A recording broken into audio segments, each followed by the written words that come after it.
Dunia balap motor tidak pernah menyangka bahwa ancaman terbesar bagi dominasi Eropa akan lahir dari sebuah sirkuit kecil di pelosok Indonesia. Saat kita berbicara tentang statistik Marc Marquez di awal karirnya, kita berbicara tentang standar emas. Tapi hari ini, standar itu tidak lagi relevan. Veda Ega Pratama tidak hanya memenangkan balapan, dia melakukan sebuah pembantaian taktis di atas aspal.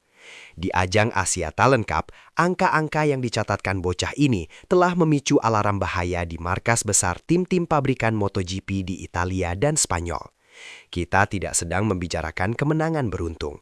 Kita sedang membicarakan seorang pemuda yang memaksa motor standar Honda NSC 250R bekerja melampaui batas fisik yang seharusnya. Rekor poin Marc Marquez di kelas junior yang dulunya dianggap abadi, kini hancur berkeping-keping. Bukan oleh pembalap didikan Akademi Spanyol, melainkan oleh The Wonder Boy dari Gunung Kidul. Apa yang sebenarnya terjadi di balik data telemetri yang membuat para mekanik Jepang melongo? Mengapa setiap tikungan bagaimana sejarah baru sedang ditulis dengan kecepatan 200 km per jam? Mari kita bicara fakta, karena di level ini, opini tidak ada gunanya. Pada musim lalu, Veda Ega Pratama mencatatkan kemenangan yang hampir menyentuh angka absolut. 9 kemenangan dari 12 balapan adalah sesuatu yang brutal. Dia mengumpulkan 256 poin, sebuah rekor yang menghapus nama Ayumu Sasaki dari buku sejarah Asia Talent Cup dengan selisih yang sangat mencolok. Namun, bagian yang paling mengerikan bukan hanya soal poin, tapi soal jarak waktu. Di sirkuit internasional seperti Sepang dan Mandalika, Veda seringkali finish dengan jeda lebih dari 7 detik. Dalam dunia balap satu merek atau one make race, di mana semua motor identik, jarak 1 detik saja sudah dianggap sangat jauh. Tapi 7 detik itu adalah sebuah penghinaan teknis. Para pengamat CNN Sport mencatat bahwa konsistensi Veda dalam mencetak lap tercepat di setiap putaran adalah bukti bahwa kapasitas mentalnya sudah setara dengan pembalap Moto2. Dia tidak hanya melawan rivalnya di lintasan, dia sedang melawan stopwatch miliknya sendiri. Marc Marquez membutuhkan waktu bertahun-tahun untuk menemukan ritme pembunuh seperti ini, tapi Veda melakukannya di musim debut yang paling dominan. Ini adalah anomali statistik yang memaksa Dorna untuk mengatur setiap pergerakannya secara mikroskopis. Banyak spekulasi pembohong bermunculan di pedek. Bagaimana mungkin sebuah motor standar pabrikan bisa melesat seolah memiliki mesin modifikasi? Di kecerdasan mekanisme Veda bermain.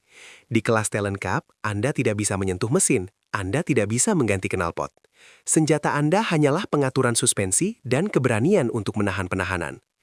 Analisis mendalam menunjukkan bahwa Veda memiliki teknik pengereman akhir yang sangat agresif, bahkan lebih ekstrim daripada gaya balap Pedro Acosta. Dia mampu menjaga kecepatan menikung tetap tinggi saat pembalap lain harus menurunkan gigi. Ini yang kita sebut sebagai efisiensi momentum. Veda tidak membuang energi motornya pada pengereman yang tidak perlu. Dia membiarkan motornya mengalir di tikungan dengan sudut kemiringan yang hampir mustahil untuk ban standar. Rahasia ini bikin tim-tim lawan kecewa. Mereka mengungkap data, mereka mencoba meniru jalur balapnya, tapi mereka gagal. Kenapa? Karena ini bukan soal motornya. Ini soal bagaimana Veda merasakan traksi di ujung jari tangan. Dia mampu mendeteksi batas slip ban lebih cepat dari sensor elektronik manapun. Ini adalah bakat murni yang hanya muncul sekali dalam 30 tahun. Motornya boleh standar, tapi tangan yang memegang kemudi adalah instrumen presisi tingkat tinggi yang tidak bisa dibeli dengan uang sponsor. Membandingkan seorang remaja Indonesia dengan juara dunia 8 kali Marc Marquez mungkin terdengar seperti hiperbola, tapi data berkata lain. Mari kita lihat cara mereka melakukan body positioning. Marquez terkenal dengan gaya elbow down yang revolusioner. Veda, dia membawanya ke level baru untuk postur tubuhnya yang masih sangat muda. Dia menggunakan berat badannya untuk menekan ban depan dengan cara yang sangat berisiko namun efektif. Jika Anda melihat tayangan slow motion saat Veda melibas tikungan terakhir di Lusail, Anda akan melihat kemiripan yang menakutkan dengan gaya balap Marquez tahun 2013. Agresif, tanpa rasa takut, dan selalu siap untuk jatuh demi mendapatkan 1 milidetik tambahan. Namun, ada satu perbedaan yang mencolok. Veda jauh lebih tenang dalam mengelola emosi.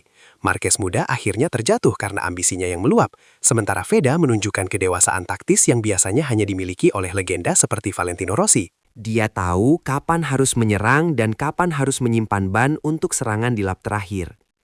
Inilah yang membuat para ahli di Eropa mulai menyebutnya sebagai versi 2.0 dari Marc Marquez. Dia memiliki keberanian Spanyol dengan ketenangan khas Asia. sebuah kombinasi mematikan yang bisa menghancurkan tatanan hierarki di kelas MotoGP dalam waktu dekat. Jangan salah sangka, kesuksesan VEDA telah menciptakan kegaduhan di balik layar manajemen tim-tim besar. Informasi eksklusif yang kami terima menyebutkan bahwa nama VEDA Ega Pratama sudah masuk dalam radar Red Bull KTM Ajo, tim yang melahirkan juara dunia seperti Brad Binder dan Pedro Acosta.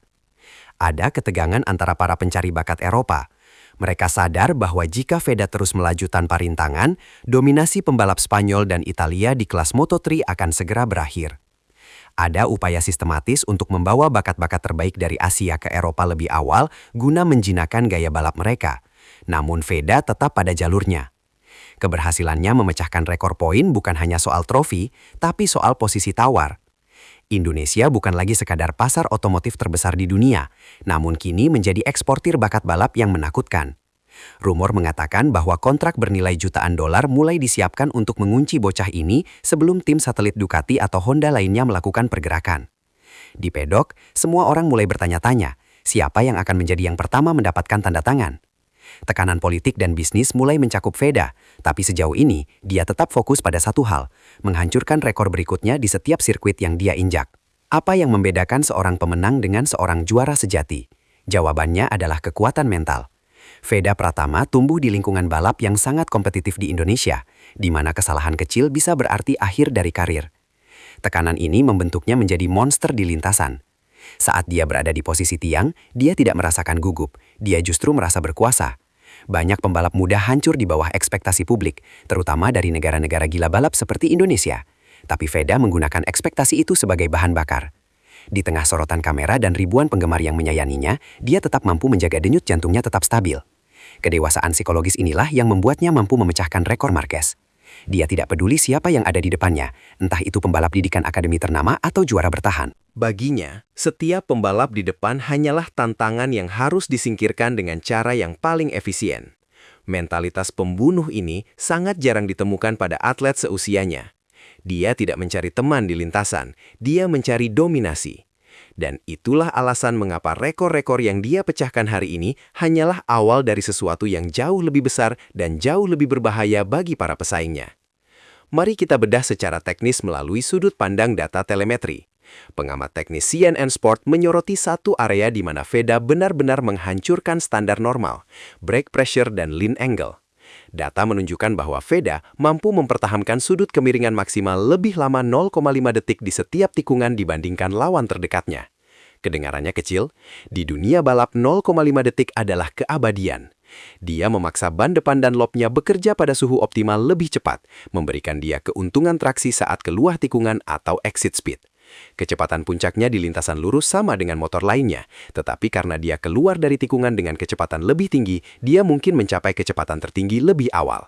Ini adalah strategi yang sangat cerdas. Dia tidak membutuhkan motor yang lebih kencang, dia hanya perlu cara untuk tidak mengurangi kecepatannya. Inilah alasan mengapa narasi standar motor menjadi sangat relevan. VEDA membuktikan bahwa teknik berkendara yang unggul mampu mengalahkan keterbatasan mesin. Dia adalah bukti hidup bahwa di era balap modern yang penuh dengan elektronik, faktor manusia masih memegang peranan 90% dalam menentukan kemenangan. Rekor Marquez tumbang bukan karena teknologi, tapi karena cara VEDA memanipulasi hukum fisika di atas dua roda. Kesuksesan VEDA telah memicu pergeseran tektonik dalam geopolitik balap motor dunia. Selama puluhan tahun, Asia hanya dianggap sebagai penyalur dana melalui sponsor-sponsor raksasa. Namun sekarang, narasi itu berubah total. VEDA Pratama adalah simbol kebangkitan talenta lokal yang mampu bersaing di level tertinggi tanpa harus bergantung sepenuhnya pada sistem pendidikan balap Eropa. Ini memberikan harapan baru bagi jutaan anak muda di Asia. Dampak globalnya sangat nyata. Jumlah penonton internasional untuk ajang bakat Asia meningkat tajam hanya untuk melihat aksi VEDA. Media-media besar dari Spanyol hingga Amerika mulai meliput setiap langkahnya. Mereka ingin tahu apa rahasia di balik air minumnya, apa metode latihannya. Padahal penjelasan sederhananya, dedikasi tanpa batas dan bakat alami yang diasah di bawah terik matahari Indonesia. VEDA kini menjadi duta besar yang lebih efektif bagi otomotif Indonesia daripada kampanye iklan manapun. Dia membuktikan bahwa bendera merah putih layak berkibar di podium tertinggi sirkuit dunia. Bukan karena belas kasihan, tapi karena prestasi yang tidak bisa didebat. Langkah selanjutnya bagi VEDA adalah teka-teki yang paling menarik di musim transfer tahun ini. Setelah memecahkan rekor di Asia, target berikutnya adalah Red Bull Rookies Cup di Eropa. Banyak yang memperkirakan bahwa dia akan langsung mendominasi di sana. Namun, tantangannya akan berbeda. Sirkuit di Eropa lebih teknis, cuaca lebih buruk, dan persaingan jauh lebih kotor. Tapi bagi Veda, tantangan adalah makanan sehari-hari. Rumor dari sumber internal mengatakan bahwa ada rencana besar untuk membawanya langsung ke Moto3 sebagai pembalap utama dalam waktu singkat. Jika ini terjadi, Veda akan menjadi pembalap Indonesia pertama yang memiliki jalur karir paling jelas dan paling cepat menuju kelas MotoGP. Para penganut percaya bahwa dalam 3 hingga 5 tahun ke depan, nama Veda Pratama akan menghiasi papan atas kelas utama, bersaing langsung dengan nama-nama besar seperti Pecco Bagnaia atau Fabio Quartararo. Apakah dia siap? Melihat bagaimana menghancurkan rekor Marquez sekarang, pertanyaannya bukan lagi apakah dia siap, tapi apakah dunia siap menerima dominasi dari seorang anak muda asal Indonesia. Kita sedang berada di fajar era baru, era di mana kecepatan tidak lagi didominasi oleh satu benua. Veda Ega Pratama bukan hanya seorang pembalap, dia adalah fenomena. Dia telah menghancurkan ekspektasi, melampaui statistik, dan memberikan jawaban tegas bahwa bakat sejati akan selalu mencapai puncaknya. Rekor Marc Marquez yang dia pecahkan hari ini hanyalah satu catatan kecil dalam buku sejarah panjang yang sedang dia tulis. Perjalanannya masih panjang, rintangannya masih banyak, tapi satu hal yang pasti, aspal tidak pernah berbohong. Setiap kali Veda memutar gasnya, dia mengirimkan pesan kepada dunia bahwa dia ada di sini untuk menang, bukan untuk sekedar berpartisipasi. Masa depan MotoGP mungkin akan berwarna merah putih, dan itu semua dimulai dari keberanian seorang bocah yang menolak untuk tunduk pada logika. Jadi, bagaimana menurut Anda? Apakah Veda Pratama adalah sosok yang benar-benar akan menghentikan dominasi Eropa selamanya? Ataukah ini permulaan baru dari rivalitas paling epik dalam sejarah olahraga motor? Berikan komentar Anda di bawah dan pastikan Anda menjadi saksi sejarah ini karena apa yang terjadi selanjutnya akan mengubah segalanya. Saya nama voice over Anda untuk CNN Sport, tetaplah di jalur cepat.